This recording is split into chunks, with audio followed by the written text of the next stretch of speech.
Tonight's pot roast is off limits to you. Here, have this instead.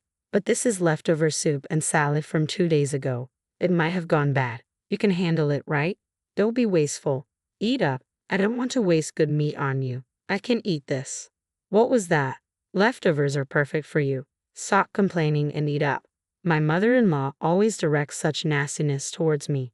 She's so obnoxious, it just gets under my skin. My name is Mary, a 27-year-old woman juggling both work and home responsibilities. I got married only a year ago, so I don't have any kids yet. Right now, we're living with my husband's family in their house. I never wanted to live with my in-laws, but since my husband is the eldest son, we didn't have much choice. I thought it was ridiculous to live with my in-laws in this day and age, but both my husband and my mother-in-law hold on to old-fashioned values. Moreover, my father-in-law is no longer with us, and my husband expressed his concern for his mother. I have no idea what he's worried about. She's still so full of life. My brother-in-law is single and working overseas, so I guess that's just how it has to be. But I still hate it. Now even my husband has started being mean to me, following in his mother's footsteps. He never said anything mean before we got married, but his attitude changed drastically. I feel deceived. He's always acting superior and he always yells at me. It gives me a headache. Hey you, why is my shirt so wrinkled? Huh? Is it wrinkled? Yeah, I'll be embarrassed at work like this. Can't you even iron properly? Why can't you do something so simple? No, I did iron it. Your properly is not proper at all. Realize that. What a useless wife you are. That's so mean. You don't have to say it like that. Are you talking back to me? Your face is as wrinkled as this shirt, and you're annoying. Seriously, you look older than you are. It's a turnoff. Oh really? Before we got married, he used to call me adorable. He treated me like a princess. But now he insults my parents and laughs about it. I don't understand why he would say such a thing. I'm not wrinkled or anything. It crossed my mind that he's actually balding for his age. I even found myself wishing that he would go completely bald one day. Our marriage is still pretty new, but I'm concerned about the future. Sometimes the word divorce even flashes through my mind. I was exhausted every day, and once I finished the housework after getting home from work, I felt like I was about to collapse. But my mother-in-law never helped with the chores. She seems to spend her whole day blankly watching TV. There were crumbs from snacks on the floor in front of the TV, and a lot of them. I had to clean them up, and I wish she would at least use a plate. Then, after dinner one day, my mother-in-law started to speak. Hey, let's all go to a spa resort when the new year comes. Oh, that sounds great, I replied. All right, I'll make the reservation. I'll get on it first thing tomorrow. Thanks, Mom, my husband said, beaming with joy.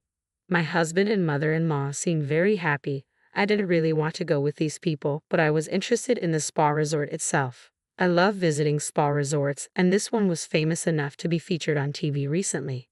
I thought it could be a great memory if I could ignore these annoying people, so inside, I was actually excited.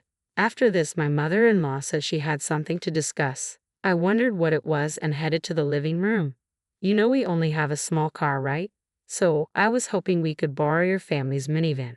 After all, we can load lots of luggage in it. All right, I guess my father has both a minivan and a small car. He usually commutes in the small car and uses the minivan for shopping trips or camping, which is his hobby. When I called my father, he readily agreed to lend it to us.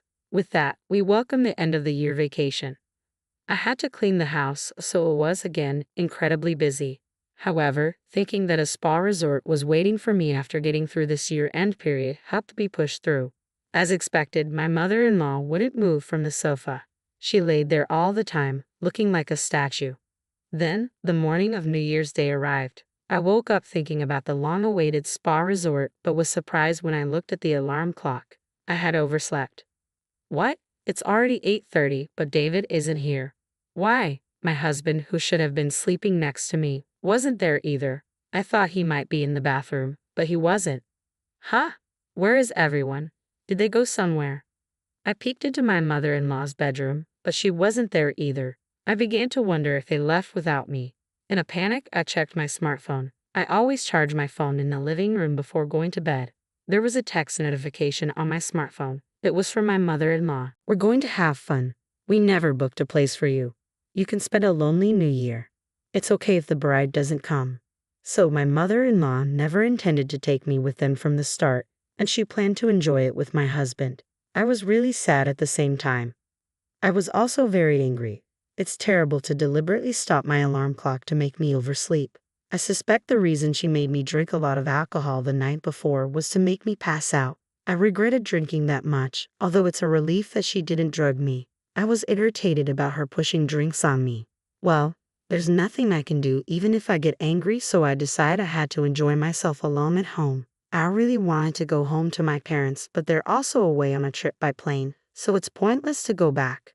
Though I ordered a pizza for delivery that day and spent a lonely day. Then my mother-in-law and husband returned from their trip. They had brought smiles on their faces. It was so fun. It was the best. I want to stay there again, of course, without you, Mary. Here, this is the souvenir. What is this? It's a stone I found lying around. It suits you perfectly. Oh, is that so? I couldn't help but think that my mother-in-law was extremely spiteful. Frustrated, I went to return the minivan to my parents' house. I thought they would be home by now. When I arrived at my parents' house, my father came to greet me. Did you enjoy the spa resort? That famous spa should have been quite satisfying. I didn't go because I'm the bride. Well, I was told by my mother-in-law that it's fine if the bride doesn't come. I was left behind when I woke up in the morning. No one was there. What? After that, my father started to do something. Then he had me sit in the passenger seat of the minivan and started driving. The car was headed back to my in-laws' house. When I glanced at my father's face as he drove, he seemed to be angry. Well, any father would get angry if their daughter was treated that way. But I was taken aback because I had never seen such a look on my usually calm father's face. Then my father stormed into my in-laws' house with something in his hand. My mother-in-law came out. Oh, hello, and Happy New Year. Sorry for borrowing your minivan. Happy New Year. Speaking of which, you left our daughter behind, didn't you? No, Mary said she had a fever and couldn't go, so we had to leave her behind reluctantly. I even offered to take care of her. My mother-in-law was lying through her teeth with a smirk on her face. She definitely never said anything like that, and I wasn't even sick with a cold. I wondered how she could tell such an obvious lie. I thought something must be wrong with her brain. Oh, really? But our daughter said she was left behind. She told us she received a message on text saying it's fine if the bride doesn't come. Did I say that? I don't remember. You did. Look at this text. I showed her the text messages. However, she still insisted she was innocent. I was surprised at how thick-skinned she was to still deny it even cornered this far. In a sense, it was admirable. You're still saying that, huh? You're truly a sad person. Oh, by the way, can I charge you for the cleaning of the car interior? What? Why? Because you dirtied it with a married man nonetheless? What a filthy and disgusting scene. What? What are you talking about? This right here. What my father had in his hand was a dashcam. This one has dual cameras, so it can record not only the outside but also the inside of the car. The advantage of being able to record the inside of the car is that it can provide evidence that you were driving safely. My mother-in-law doesn't know much about car supplies or cars in general, so there's a chance she didn't realize this was a dual camera. But what was she doing with a married man in the first place? I regretted watching the footage that my father played back. After all, there were images of my mother-in-law in an indecent posture with an unknown man. Even though my father-in-law is no longer in this world, it's insane to do such a thing with a married man. And what on earth was she doing in her family car? This was on the exact day you borrowed the car. Oh, how disgusting. Wait, this doesn't mean we were doing anything dirty. It's not something perverted. My mother-in-law was in a panic, fumbling and stammering on the spot. Tears welled up in her eyes. She was on the brink of crying. I found myself curious and somewhat amused about when she would finally break down. Maybe I'm being cruel, but after all the time she tormented me, she deserves this much. I couldn't be sympathetic or kind to someone like her. Then she began making pathetic excuses.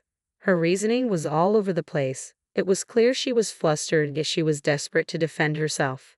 Suddenly, my father pulled another item from his pocket. It was a photograph. The picture showed my mother-in-law and the man from the video engaged in assorted acts in broad daylight. It was unthinkable. The background of the picture suggested it took place somewhere secluded, but the audacity to do this in the daytime was still shocking. You wouldn't have seen these if you hadn't been mean to my dear Mary. Why do you have that picture? Because I'm a detective, remember? Oh, do you recall now? Look, I've been telling you this all along, haven't I? My father is a detective, which explains why he had such a photograph. Coincidentally, the wife of the married man in the picture had hired him for an infidelity investigation. It turns out the wife of this man hired me to investigate her husband's affair.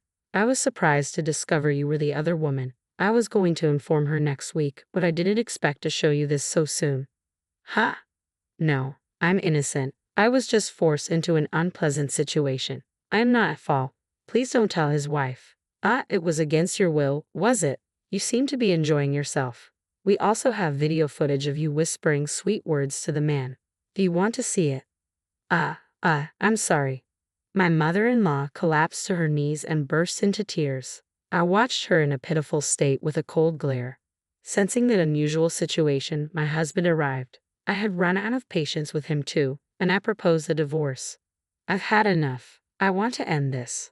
Let's get divorced. What? I'll go crazy if I stay in this horrible family any longer, so I'm leaving. Hold on. What will happen to our living expenses if you leave? I was fired a while ago. My husband dropped a bombshell. Apparently, he had been fired at the end of the year. I was taken aback. As he had not told me this despite knowing his job was terminated, he had still decided to go on a spa resort trip. He was a complete fool. I felt I had no choice but to divorce him. I took off my wedding ring and left it there. My husband desperately tried to stop me. Wait, can't you forgive me for not taking you on the spa resort trip? It's not just about the trip. I don't want to be with you or your mother anymore. If you want to live with your mother that much, then go ahead, you mama's boy. Please wait, don't go. I got a lawyer and proceeded with a divorce. My ex-husband seems to be having trouble managing his living expenses now that I'm gone. I thought he should find a new job quickly, but having been fired from his last job for theft, he'll probably struggle to find a new one. His previous company had fired him because he had been caught stealing. Apparently, they decided they couldn't trust him and didn't need someone like that. Unsurprisingly, the wife of my mother-in-law's lover demanded compensation for the affair. She ended up spending all the money left by my father-in-law to settle the payment. I haven't seen my ex-husband or ex-mother-in-law since, but I imagine they're probably living a hard life. It doesn't matter to me anymore. Currently, I'm living alone and enjoying my work. I made the right decision not to have a child with my ex-husband. Now I am enjoying a peaceful life and would be happy if I found a new love if such an opportunity arises. This is my plan to make sure to choose wisely.